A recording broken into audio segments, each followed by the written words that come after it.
मंडळी, लोकप्रिय मराठी अभिनेत्री रेश्मा शिंदे हिच्या लग्नाची सोशल मीडियावर चर्चा सुरू आहे. येत्या 29 नोव्हेंबरला रेश्मा शिंदे लग्नबंधनात अडकणार आहे. नुकतीच लग्नाच्या आदल्या दिवशी म्हणजेच गुरुवारी 28 नोव्हेंबरला रेश्माची हळद पार पडली. या हळदीचे धमाल फोटो सध्या सोशल मीडियावर तुफान व्हायरल होत आहेत. त्याचबरोबर या फोटोमध्ये रेश्माचा होणारा नवरा नक्की कोण आहे ते देखील आपल्याला पाहायला मिळत आहे.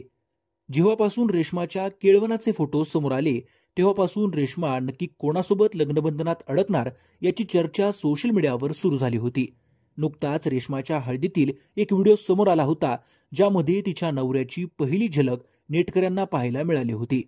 आता रेश्मा शिंदे यांच्या मेकअप आर्टिस्ट माधुरी कोबल यांनी त्यांच्या इंस्टाग्रामवर रेश्माच्या हळदीचे पहिले फोटो शेअर केले आहेत. यानंतर ते फोटो सोशल मीडियावर तुफान व्हायरल होत आहेत. हा व्हिडिओ बनवत असताना अद्याप रेश्माचा नवरा नक्की कोण आहे याबद्दल कोणतीही माहिती मिळालेली नाही. रेश्मा आणि तिच्या कलाकार मंडळींनी देखील याबद्दल एक गुप्तता पाळली आहे. त्यामुळे लवकरच रेश्मा स्वतःहूनच नवऱ्याबद्दल सोशल मीडियावर जाहीर करेल अशी शक्यता वर्तवली जात आहे. तुम्हाला रेश्माच्या हळदीचे फोटो कसे वाटले ते कमेंट करून नक्की कळवा. व्हिडिओ आवडल्यास लाईक करायला विसरू नका.